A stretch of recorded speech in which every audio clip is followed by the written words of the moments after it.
नमस्कार प्रिय दर्शकों, स्वागत है आपका हमारे YouTube चैनल पर। प्रिय दर्शकों, अगर आप हमारे YouTube चैनल पर नए मेहमान दर्शक बनकर आए हैं तो आप हमारे YouTube चैनल को सब्सक्राइब कीजिए, बेल आइकन को प्रेस कीजिए ताकि आने वाली वीडियो का नोटिफिकेशन सबसे पहले आपको मिले और आप इस तरह की वीडियो का भरपूर फायदा हमारे चैनल पर उठा सकें। प्रिय दर्शकों, सावन का महीना शुरू होने जा रहा है और सावन का पहला सोमवार 10 जुलाई को है। सावन का महीना काफ़ी पवित्र कहा जाता है। इसी सावन के महीने में समुद्र मंथन हुआ था और समुद्र मंथन के दौरान माता लक्ष्मी की उत्पत्ति हुई थी। प्रिय दर्शकों, सावन के महीने में भगवान भोलेनाथ स्थायी रूप से वास करने के लिए भूलोक पर आते हैं और सृष्टि का पूरा कार्यभार उन्हीं के कंधों पर होता है, उन्हीं के ऊपर होता है, क्योंकि इस महीने में भगवान विष्णु जी गौ निद्रा में चले जाते हैं और पूरा कार्यभार भगवान भोलेनाथ जी के ऊपर ही रहता है। प्रिय दर्शकों, श्रावण महीने में कुछ ऐसे कार्य होते हैं जिन्हें अगर आप करते हैं तो आपके जीवन में सुख समृद्धि आती है। आपके जीवन में जो भी कष्ट और परेशानियां होती हैं वो हमेशा के लिए ख़त्म हो जाते हैं। तो प्रिय दर्शकों, ऐसे क्या उपाय हैं जिनके बारे में हम आपको इस वीडियो में बताएंगे। जिन उपायों को अगर आप करते हैं तो आपके जीवन में हमेशा सुखमय तरीके से आपका जीवन व्यतीत होता है और आपके जीवन में सुख समृद्धि आती है। प्रिय दर्शकों, सावन का महीना काफ़ी पवित्र माना गया है और ऐसा माना गया है कि सावन के महीने में जिन घरों में शिवलिंग स्थापित होता है उन घरों में भगवान भोलेनाथ स्थायी रूप से वास करने के लिए आते हैं और उन घरों में भगवान भोलेनाथ जी की कृपा हमेशा बनी रहती है। उन लोगों के घर में कोई भी संकट नहीं आता है जिन लोगों के घर में सावन मास के महीने में शिवलिंग स्थापित होता है। प्रिय दर्शकों, हम आपको बता दें कि अब के सावन के जो महीने हैं वो 2 महीने हैं और दोनों महीनों में 8 सोमवार होते हैं। 8 सोमवार का व्रत 2 महीने तक रहेगा, क्योंकि अधिक मास होने की वजह से 1 महीना और बढ़ गया है, जिसकी वजह से 4 सोमवार और बढ़ चुके हैं। प्रिय दर्शकों, अब हम आपको इस वीडियो में कुछ ऐसे उपाय बताने जा रहे हैं जिन उपायों को अगर आप करते हैं तो आपके जीवन में काफ़ी सुख समृद्धि आती है।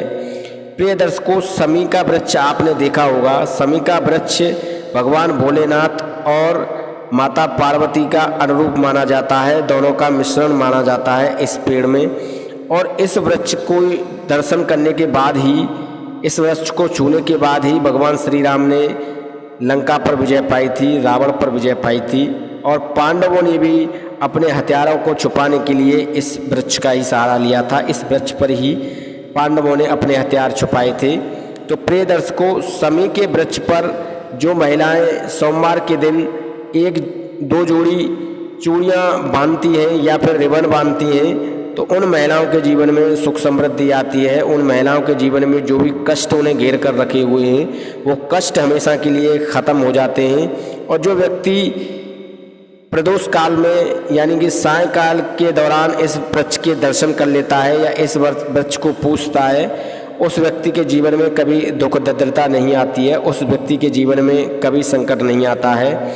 प्रिय दर्शकों, अगर महिलाएं सावन महीने में पूरे महीने अगर चूड़ियाँ और हरे रंग की साड़ियाँ पहनती हैं तो उन महिलाओं के जीवन में भी कभी कोई दुख नहीं आता है और हमेशा उन महिलाओं के जीवन में सुख समृद्धि बनी रहती है। इसके अलावा प्रिय दर्शकों, शमी के पेड़ को काफ़ी पवित्र बताया गया है, काफ़ी सर्वोत्तम बताया गया है। वेद पुराण शास्त्रों में शमी के वृक्ष का काफ़ी अच्छे तरीके से गुणगान और बखान किया गया है। इसके अलावा प्रिय दर्शकों, शमी के पेड़ के पत्ते भी भोलेनाथ जी को जरूर शिवलिंग पर अर्पित करने चाहिए। इसके अलावा प्रिय दर्शकों, दूसरा पेड़ आता है धतूरे का। प्रिय दर्शकों, ये तो आप जानते हैं धतूरा भगवान भोलेनाथ जी को अत्यंत प्रिय है और हरे रंग की जो भी वस्तुएं हैं वो भगवान भोलेनाथ जी को अत्यंत प्रिय होती हैं। तो धतूरे के पत्ते भी आप जो है शिवलिंग पर अवश्य चढ़ाएं सावन महीने में, खास तौर पर सोमवार के दिन अगर आप व्रत रखते हैं। प्रिय दर्शकों, 2 जोड़ी चूड़ी आप और रिबन धतूरे के पत्ते में भी बांध सकते हैं, धतूरे के पेड़ में भी आप बांध सकते हैं और इसको बांधने से आपके जीवन में भी अन्न धन की कमी नहीं रहेगी और सुख समृद्धि आएगी। आपके जीवन में नए नए बदलाव आपको देखने के लिए मिलेंगे। अगर आप व्यापार करते हैं तो व्यापार में तरक्की देखने के लिए मिलेगी।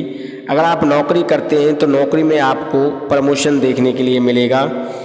तो प्रिय दर्शकों, हमेशा धतूरे के पेड़ में आपको जो है भगवान भोलेनाथ जी का वास नज़र आएगा। भगवान भोलेनाथ धतूरे के पेड़ में स्थायी तौर पर वास करते हैं। तो प्रिय दर्शकों, धतूरे के पेड़ में 2 जोड़ी चूड़ी अवश्य बांधें सावन महीने में, खास तौर पर सोमवार के दिन। प्रिय दर्शकों, इसके अलावा तीसरा पेड़ आता है बेल का। बेल का जो पेड़ होता है वो काफ़ी पवित्र होता है और ऐसा माना गया है बेल के जो पेड़ की उत्पत्ति हुई है वो माता लक्ष्मी के द्वारा हुई है, क्योंकि जब माता लक्ष्मी के पसीने से हुई है, क्योंकि जब माता लक्ष्मी का पसीना एक पर्वत पर गिरा था तो उस पसीने से इस बेल के पेड़ की उत्पत्ति हुई है। तो ऐसा मान लीजिए कि इस बेल के पेड़ में भी माता लक्ष्मी जी का वास होता है। तो हमेशा बेल के पेड़ को पूजना चाहिए, उसे कभी काटना नहीं चाहिए और बेल के पत्ते शिवलिंग पर अवश्य चढ़ाने चाहिए और बेल की जड़ में एक घी का दीपक सायंकाल के दौरान अवश्य जलाना चाहिए और हो सके तो बेल के पेड़ की जड़ में दूध भी आपको अवश्य चढ़ाना चाहिए। ऐसा करने से भगवान भोलेनाथ हमेशा खुश होते हैं, क्योंकि इस पेड़ के अंदर भी भगवान भोलेनाथ और ब्रह्मा जी का वास होता है, क्योंकि ये पेड़ माता लक्ष्मी जी के पसीने से उत्पन्न हुआ है। इसके अलावा इस पेड़ के पत्तों पर अगर आप श्री राम लिखकर भगवान भोलेनाथ जी के शिवलिंग पर चढ़ाते हैं तो भगवान भोलेनाथ अत्यंत खुश होते हैं और आपके घर में सुख समृद्धि आती है और आपके जीवन में कोई भी संकट नहीं आता है।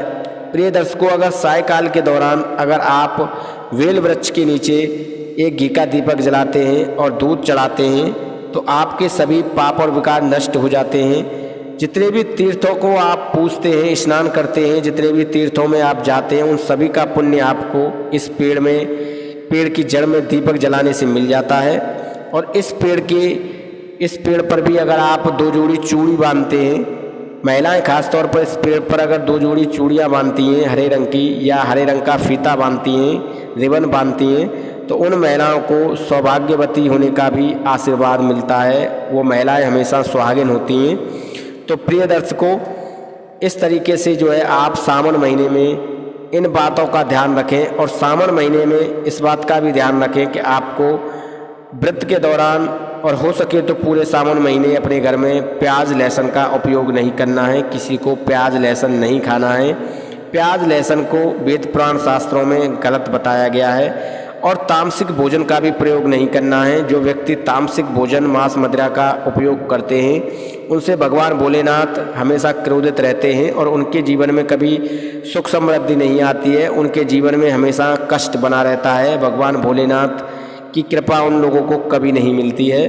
तो प्रिय दर्शकों, ये ऐसे कुछ कार्य हैं जो हमने आपको इस वीडियो में बताए हैं। सावन महीने के दौरान जो अगर आप इन कार्यों को करते हैं तो भगवान भोलेनाथ जी की कृपा आपको मिलती है, क्योंकि भगवान भोलेनाथ सावन के महीने में पृथ्वी लोक पर स्थायी तौर पर वास करने के लिए आते हैं। और जिन लोगों के घर में शिवलिंग स्थापित होता है उन घरों में भगवान भोलेनाथ जी की कृपा हमेशा बनी रहती है। उन लोगों के जीवन में कभी कोई संकट नहीं आता है और हमेशा उन व्यक्तियों के जीवन में सुख समृद्धि आती है।